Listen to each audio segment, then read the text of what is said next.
नमस्कार, मैं हूं दिव्या और आप देख रहे हैं आंखें न्यूज 24। आइए सबसे पहले नजर डालते हैं आज के मुख्य समाचारों पर।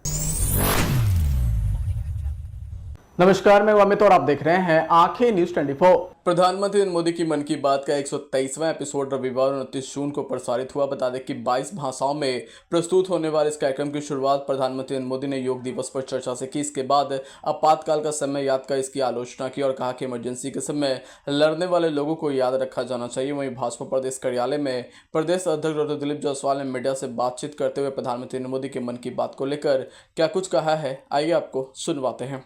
प्रधानमंत्री जी के मन की बात हम लोगों ने अटल सभागार में सुना। प्रधानमंत्री जी मन की बात पूरे देशवासियों से करते हैं और आज उन्होंने फिर दोहराया इस बात को कि वोकल फॉर लोकल।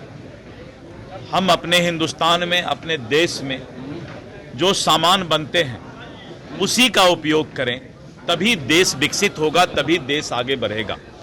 विदेशी सामानों से हमें परहेज करना चाहिए, विदेशी सामानों के उपयोग से हमें बचना चाहिए, यानी वोकल फॉर लोकल हमें होना चाहिए। प्रधानमंत्री जी ने विशेष करके पर्यावरण पर चर्चा की कि एक पेड़ में माँ के नाम, यानी पर्यावरण इकोसिस्टम को बचा कर रखना बहुत ज़रूरी है। अगर हम पेड़ लगाते हैं तो हम अपनी ज़िंदगी को खुशनुमा बनाते हैं, हम अपनी ज़िंदगी की रक्षा करते हैं। इसके साथ साथ उन्होंने विभिन्न क्षेत्र में पूरे देश के अंदर अलग अलग जो प्रोडक्ट आता है, उन्होंने मेघालय के बात की। वहाँ पर जिस तरह से हम कीड़ा से कपड़े और रेशम बनाते हैं उस पर चर्चा किया उन्होंने। और इसके साथ साथ शुभम शुक्ला का भी उन्होंने स्पेस का भी चर्चा किया है।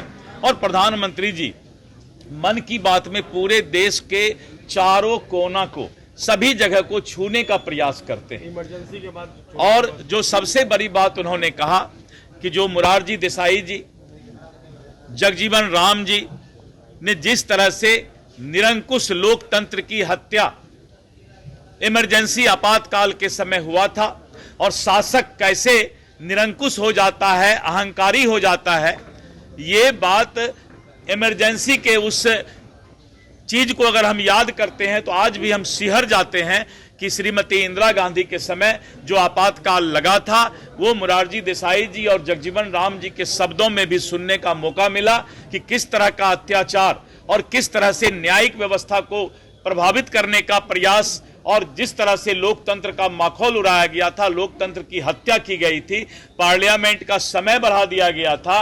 ये इतना बड़ा अत्याचार जो हमारे कांग्रेस के पूर्वजों ने किया है, उसको आज मोरारजी देसाई जी और जगजीवन राम जी के शब्दों में सुनने का मौका मिला। नमस्कार, मैं अमित और आप देख रहे हैं आंखें न्यूज 24। कांग्रेस के वरिष्ठ नेता और पूर्व विदेश मंत्री सलमान खुर्शीद ने पटना पहुंचकर वक्फ कानून के विरोध कार्यक्रम में भाग लिया। उन्होंने कहा कि आज वक्फ और संविधान दोनों को बचाना आवश्यक है। सलमान खुर्शीद ने बिहार में वोटर लिस्ट पुनरीक्षण पर चिंता व्यक्त की और कहा कि सभी पार्टियों ने अपनी चिंताएं व्यक्त की हैं। ये एक गंभीर मुद्दा जिस पर ध्यान देने की आवश्यकता है। और क्या कुछ कह रहे हैं, आइए आपको सुनवाते हैं। अरे भाई, अभी तो आए हैं। आपको तो ये कहना चाहिए कि आप बिहार आए हैं, पटना आए हैं, अपने पुराने घर में आए हैं, तो आपको तो इस्तेकबाल करना चाहिए। हम तो बचपन में यहाँ रहे हैं ना, तो यहाँ जब भी आना होता है तो ये लगता है कि अपने घर वापस आए। हर कार्यक्रम है, आज बहुत अच्छा कार्यक्रम है। आज वक्फ भी और संविधान को भी, दोनों को बचाने की बात है। और सच्ची बात ये है कि वो हमारा जो कैरेक्टर है अपने देश का, अपनी जो संस्कृति है, उसको बचाने का एक प्रश्न है। अब देखिए, जो मिलता जाएगा उससे मिलते जाएंगे। हम तो यहाँ आए हैं, यहाँ जहाँ हम दिलाए जाएंगे। इलेक्टोरल रिवीजन हो रहा है सर बिहार में सर जी। उस पर आप जान रहे हैं कि सब लोग ने, सारी पार्टियों ने इस पर चिंता अपनी जो है वो कही है। और इस पे क्या कार्रवाई पार्टीज करेंगी वो आपस में बैठ के बात करेंगे। सर, सामाजिक सुरक्षा में भारत दूसरे स्थान पे आ गया है, क्या कहेंगे? भारत कहाँ स्थान अपना खो रहा है, इस पर कितनी चर्चा करी जाए। भाई, हम तो दुनिया देख कर आ रहे हैं, कहाँ पर क्या हाल है, सब कुछ देख के आ रहे हैं। भारत सबसे पहले भारत को अपने आप पर थोड़ा सा नजर डालने की आवश्यकता है। एक दूसरे से ज्यादा झगड़ कर हम सारे स्थान खो दें। उपराष्ट्रपति ने बयान दिया है सर कि आपातकाल में जो उन्होंने बयान दिया है उस पर मुझसे नमस्कार, मैं अमित और आप देख रहे हैं आंखें न्यूज 24। बिहार में विधानसभा चुनाव के लिए माहौल पूरी तरह से बन चुका है। बता दें कि इस बार के चुनाव में जदयू भाजपा के नेतृत्व वाली एनडीए और राजद कांग्रेस की अगुवाई वाले महागठबंधन के बीच जोरदार मुकाबला तय माना जा रहा। लेकिन इस चुनावी सभर में छोटे राजनीतिक दलों की भूमिका अहम है। वहीं राजनीतिक दलों में केंद्रीय मंत्री चिराग पासवान की पार्टी लोक जनशक्ति रामविलास और चुनावी रणनीतिकार से राजनेता बने प्रशांत किशोर की पार्टी जनसुराज पार्टी भी शामिल है। तो वहीं जैसे जैसे बिहार विधानसभा चुनाव की ओर बढ़ रहा, बड़े राजनीतिक दलों के अलावा इन छोटे दलों के प्रदर्शन को लेकर भी बातें होने लगी हैं। हमें यहां पर 2020 के विधानसभा चुनाव के रणनीतियों पर भी देखना होगा। बता दें कि उस विधानसभा चुनाव में 11 सीटों पर 1000 वोटों से भी कम और 26 सीटों पर 1 से 2.5% के अंतर से हार जीत का फैसला हुआ था। तो वहीं पिछले विधानसभा चुनाव में हिंदुस्तानी अवाम मोर्चा, सेकुलर लोक जनशक्ति पार्टी, विकासशील इंसान पार्टी यानी वीआईपी, उपेंद्र कुशवाहा की राष्ट्रीय लोक मोर्चा एआईएमआईएम और पप्पू यादव की जन अधिकार पार्टी ने भी कुछ सीटों पर चुनाव लड़ा और इससे चुनाव मुकाबले पर भी असर पड़ा था। तो वहीं छोटे राजनीतिक दलों में लोक जनशक्ति पार्टी रामविलास तेजी से उभर रही। बता दें कि 2024 के लोकसभा चुनाव में इनका प्रदर्शन बहुत अच्छा रहा। दलित समुदाय से आने वाले चिराग पासवान वैशाली, जमुई, खगड़िया, समस्तीपुर और बेगूसराय की लोकसभा सीटों में पासवान जाति के लोगों के बीच जाना पहचाना चेहरा है। समाचारों में वक्त हो चला एक छोटे से अंतराल का। पटना में कई वर्षों से शिक्षा में अहम योगदान दे रहा है Gyansthali high school Alamganj Patna city, जहां 10वीं और 12वीं की बोर्ड परीक्षाओं में 100% अंक प्राप्त कर रहे हैं बच्चे। एक ऐसा स्कूल जहां न केवल होती है पढ़ाई बल्कि साथ ही साथ होती है कल्चरल एक्टिविटी, स्पोर्ट्स एक्टिविटी से जुड़े गेम्स, मैथ ओलंपियाड से लेकर साइंस ओलंपियाड, जहां बच्चों के लिए स्कूल कैंपस अत्याधुनिक सुविधाओं से लैस, छोटे बच्चों के लिए वाहन और ट्रांसपोर्ट की विशेष सुविधा। तो देर किस बात की, आज ही कराएं अपना नामांकन Gyansthali high school Alamganj Patna city में, जहां नामांकन की प्रक्रिया जारी है। संपर्क करें पुलिस चौकी Alamganj main road near Alamganj थाना, पटना, बिहार 800007। समाचारों में आपका फिर से स्वागत है।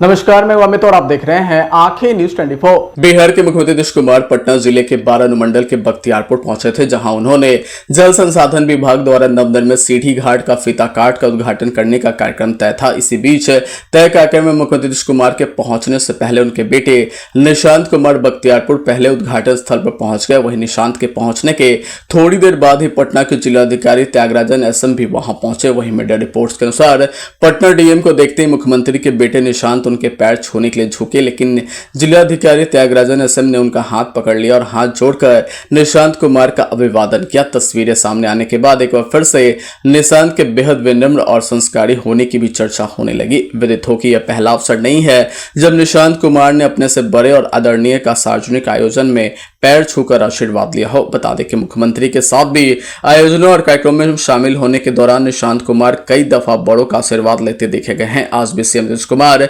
जब मंत्री विजय चौधरी के साथ बख्तियारपुर पहुंचे तो विजय चौधरी को देखते ही निशांत ने उनके पांव छू लिए। नमस्कार, मैं अमित और आप देख रहे हैं आंखें न्यूज 24। बिहार में मानसून अब रफ्तार पकड़ चुका है। राज्य के अधिकांश इलाकों में अगले कुछ दिनों में तेज बारिश की संभावना जताई गई है। दरअसल भारत मौसम विज्ञान विभाग के मुताबिक बंगाल की खाड़ी से आ रही नमी और पूर्वी भारत में बने चक्रवर्ती परिसंचरण के कारण अगले 3 से 4 दिनों में मौसम पूरी तरह से सक्रिय हो जाएगा। वहीं पिछले 24 घंटों के दौरान राज्य के कई हिस्सों में रुक रुक कर हल्की से मध्यम बारिश हुई। बता दें कि मुंगेर में सबसे अधिक 15.5 मिलीमीटर बारिश दर्ज की गई। वहीं वैशाली की अगर बात करें तो 13.5 मिलीमीटर और मुजफ्फरपुर में 12.4 मिलीमीटर बारिश दर्ज की गई। वहीं पटना, भागलपुर, सहरसा और अररिया में मामूली बारिश देखी गई। गया में अधिकतम तापमान 34 डिग्री और सहरसा में न्यूनतम तापमान 25.5 डिग्री सेल्सियस रहा, जबकि भोजपुर में 41 किलोमीटर प्रति घंटे की तेज हवाएं रिकॉर्ड की गई। तो वहीं आज उत्तर पश्चिम और दक्षिण बिहार के कुछ जिलों में 40 से 50 किलोमीटर प्रति घंटे की रफ्तार से तेज हवाएं चलने, गरज चमक और वज्रपात की संभावना जताई गई है। मधुबनी, सीतामढ़ी, समस्तीपुर, अररिया, सहरसा, सुपौल और किशनगंज जैसे उत्तर मध्य और उत्तर पूर्व जिलों में भी गरज चमक के साथ वर्षा की संभावना बनी हुई है। गया, औरंगाबाद, पूर्णिया और किशनगंज में भारी बारिश की चेतावनी जारी की गई है। तो वहीं 29 जून को पटना, सीवान, जहानाबाद और आसपास के जिलों में गरज चमक, तेज हवाएं और भारी बारिश हो सकती है। मौसम विभाग का मानना है है कि राज्य में जुलाई के पहले सप्ताह तक बारिश की तीव्रता बनी रहेगी। ऐसे में लोगों को सलाह दी गई है कि मौसम से जुड़ी अपडेट्स पर नजर बनाए रखें। अगर आपने अभी तक हमारे चैनल को सब्सक्राइब नहीं किया है तो हमारे चैनल को जल्द से जल्द सब्सक्राइब करें, लाइक करें और शेयर करें। देश और दुनिया की तमाम खबरों को देखने के लिए लगातार देखते रहें आंखें न्यूज़ 24।